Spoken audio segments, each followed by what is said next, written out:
Well, hey, neighbor, it's me, Angie. Come on over.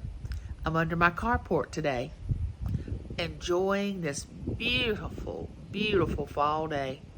Well, it may not be actually fall yet, but I can feel it in the air. It is just wonderful. I love fall, winter, spring. The summer gets to me, but all seasons have their own beauty. And the breeze is blowing today, and the sun is shining. And I've sat out here for about 20 minutes and just meditated and thanked the God that I serve for the life He has given me and the beauty. I could not ask for more. But today, I'm here to bring you our neighborhood chat. And I'm so glad that you'll be coming over to enjoy this beautiful, beautiful fall day. And what we're going to be talking about today is, do you ever really stop and just give thanks for where you are in your life? Or do you always complain about the bad things that are happening and the things that are going wrong? Because we can always find things that are going wrong in our life. I mean, I could sit here the last 20 minutes and I could have found several things that I wouldn't want to be going through. Just like yesterday, I found out when I went to the dentist, she couldn't pull my tooth. If she was to pull my tooth, I was going to have to sit in her chair for 2 to 3 hours for her to pull it because my roots are so long. And I can't sit for that long. So I have to go to an oral surgeon now who can get my tooth out within an hour. I'll have to be put in a twilight or put to sleep, but they can't see me till October the 3rd. Now, I could be fretting over that and saying, oh my goodness, why couldn't she get it out yesterday? It's hurting. I don't want to go through this pain anymore. But no, that's not what I'm doing. I'm sitting here today admiring the beauty of this day, thanking the Lord that I got to see another day. You know, it's all in the perception, how you perceive things. I don't know where my life adjusted to where I focus on the positive so much more than the negative, because I've not always been this way in my life. My perception changed, and it seemed like it changed overnight, but actually it didn't. It took time for my perception to change. You know, when you go get your, if you wear glasses like I do, and I wear trifocals, you go get a new prescription. The ones that you have are not as strong as they used to be because your eyes have gotten worse like mine have. So you put your new glasses on and you see clearer, and things are more clear than they were before. It's not that you couldn't see, it's just that things are more vivid and more beautiful. And you know, that's kind of like we are in life. We put on our glasses of life, and sometimes they get dim and they get to where we can't see clearly out of them. And we start noticing how drab and how sad and how lonely our life is in areas. But when we get our new set of eyes, we start seeing, oh wow, I didn't notice that beauty over there. I didn't notice those flowers. I didn't notice that sky. I didn't focus on the positive that's in my life. I don't understand why it's so hard to focus on positive things when it's so easy to focus on negative. You know, people find themselves, you say negative Nancy's or whatever. Try to turn yourself around to look at, if you only find one positive thing about your day, focus on that. Don't dwell in the past because it's already gone. there's no sense in dwelling on it. There's no sense in going back to it. There's no sense in trying to change it because you're not. The past is the past. Oh, then there's the present, which is actually the gift that we have every day. That's why it's called a present, is because it's a gift. And then the future. You know, we don't know what the future holds for us, and we shouldn't have anxiety about the future because we can drum up something in our mind that we think that it's going to be, when in reality it's probably not going to be anything like what our mind is telling us that it's going to be. So living in the moment. Now, I'm not saying don't prepare for your future.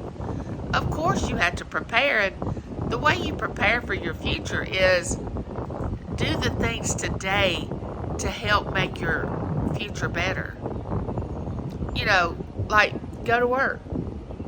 When you go to work, you're making money and you're sending it to places that will benefit you in the future, supposedly.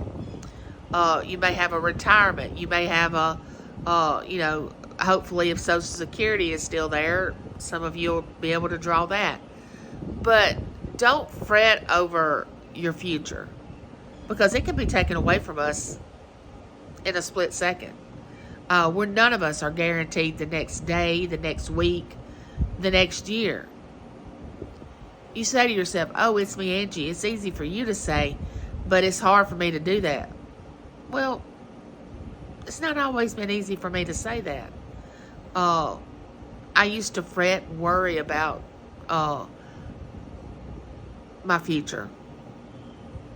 And now, even being handicapped, I don't even fret over it, about what's going to happen to me. I just live right now and think, wow, I woke up this morning.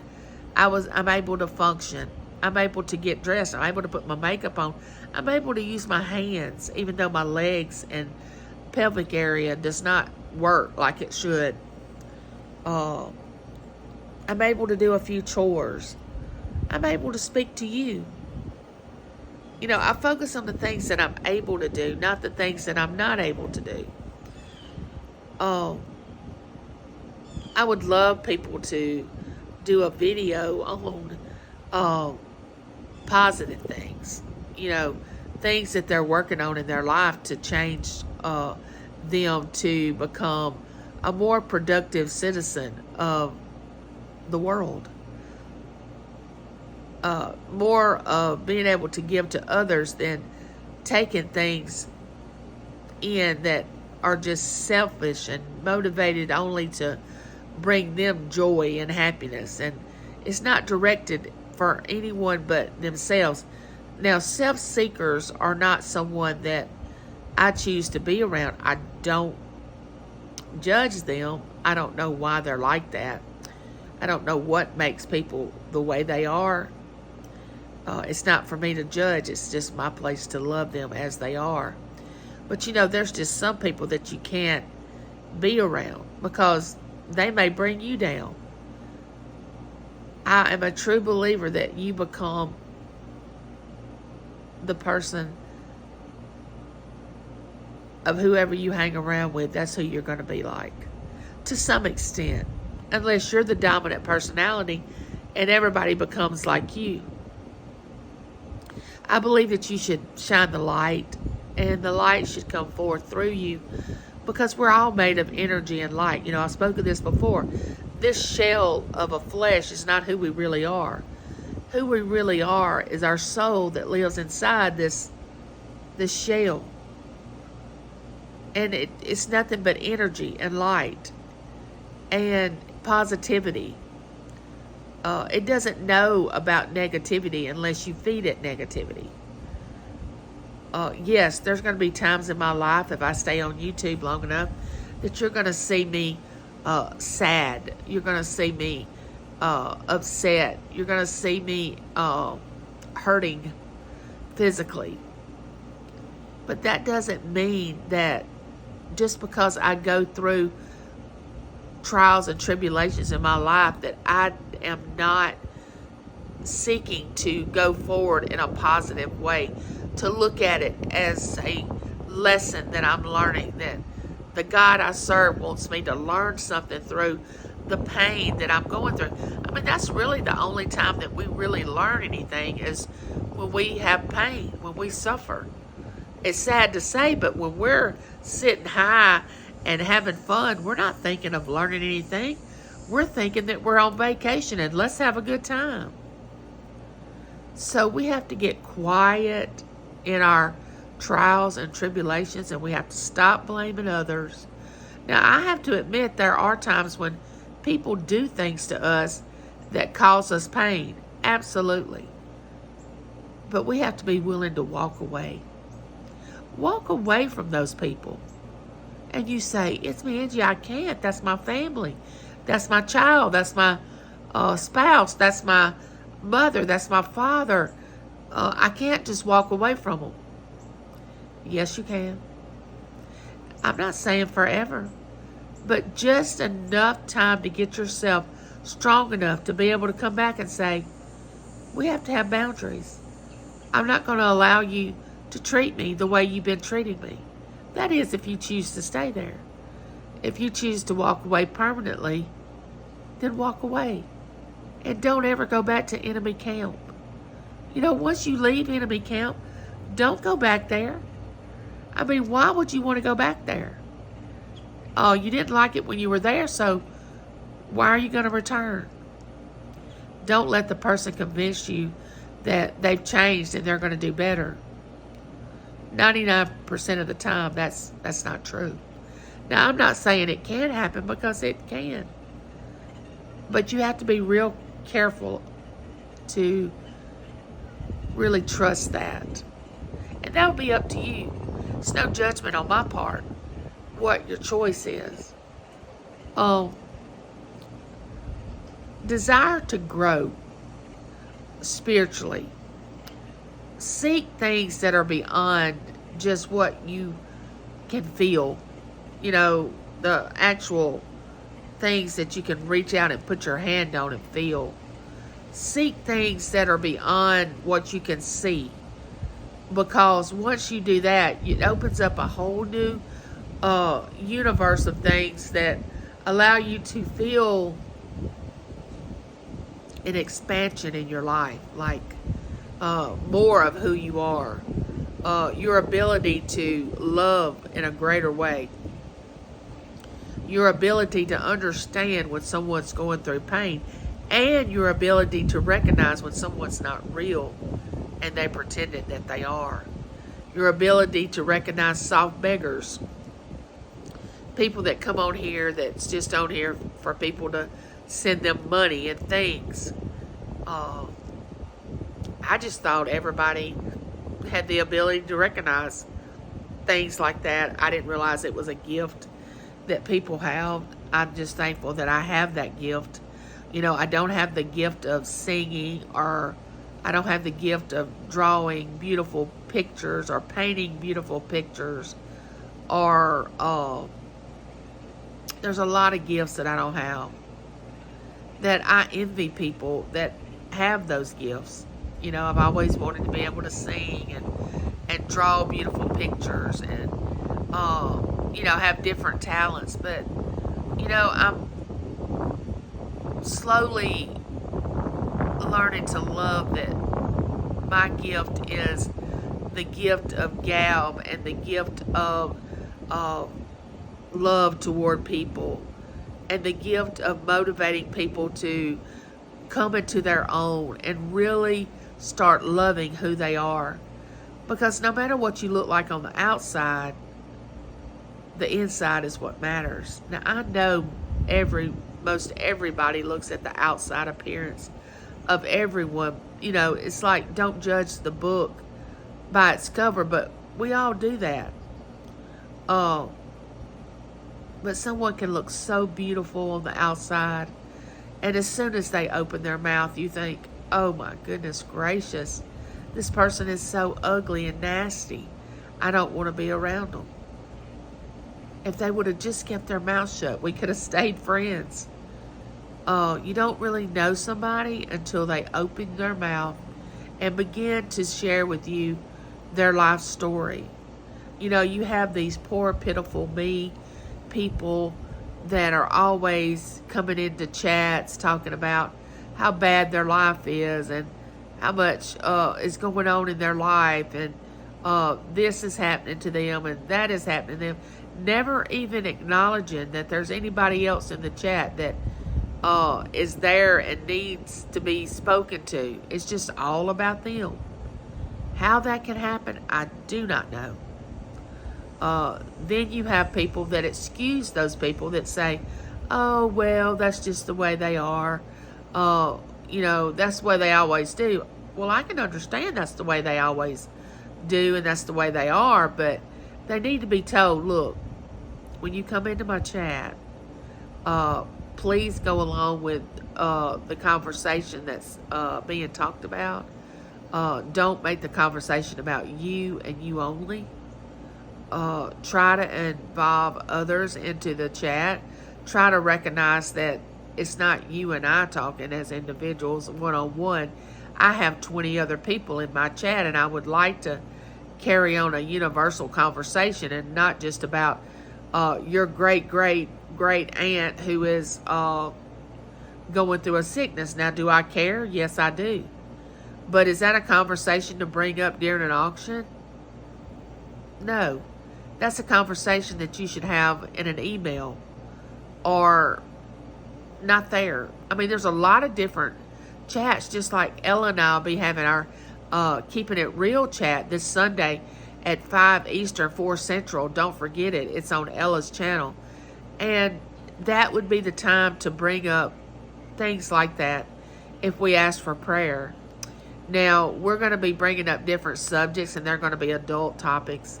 If you can't handle adult topics, I would suggest you not come in because you may get your feelings hurt. You may get offended. It takes a lot to offend me, but it only takes, for some people, just a little bit to get offended. I'm so glad that I'm not like that I don't carry my feelings on my sleeve, and I'm not waiting for someone to say something nasty and me just to lash out. I have a desire to reach people where they are, to meet them whatever level they are on life, because life is a walk, is a journey. We're not all at the same milestone. We're not all I may be at mile marker 99 and you may be mile marker 78, and you may be coming through something that I've already lived, and I can walk back to mile 78 and grab your hand and say, I got you, come on, you're going to make it. That's the kind of person I want to be. I don't want to be one of those that is like a leech that hangs on and just sucks the life out of people just because they want the attention. Check yourself. Make sure you're not one of those attention grabbers that just always want people to feel sorry for you, always want people to send you money and things, because probably you're where you are because of choices that you've made, and you chose to make those choices. We haven't. We've made the choices we have, and our life is better or not better for it. I don't blame anybody for the choices I've made. I don't blame anybody for where I am in life. I don't blame God. I don't blame anyone. I feel like my journey is where it's supposed to be. Get to the point where you don't blame anyone and you accept where you are. And until you accept where you are, you really can't move on to allow wonderful, great, beautiful things to happen to you. You have to let go of the nasty. Good and nasty cannot live in the same house. You have to let go of all the bitterness and anger and sorrow in order for there to be wonderful joy, peace, happiness, and all that to be filled. Now, it doesn't happen overnight, but you have to start somewhere. You have to begin to let go of the hatred, the bitterness, the sadness, the things that you're not going to be able to change because they've already happened. And neighbor, I want you to know I love you, and there's nothing you can do about it. And if you ever need me for anything, my email is in my About page on my channel. Just know that I'm here for you. I want to shine the light. I want to be a beam that shines on people that need it, that are just not self-seeking, but really want to change their life. And with that being said, neighbor, like, share, subscribe, ring that bell. And don't forget to comment. You know I love your comments. And don't forget, I'll be on Ella's Save Here First, Sunday night, 5 p.m. Eastern, 4 p.m. Central, where we'll be keeping it real. Bye, neighbor.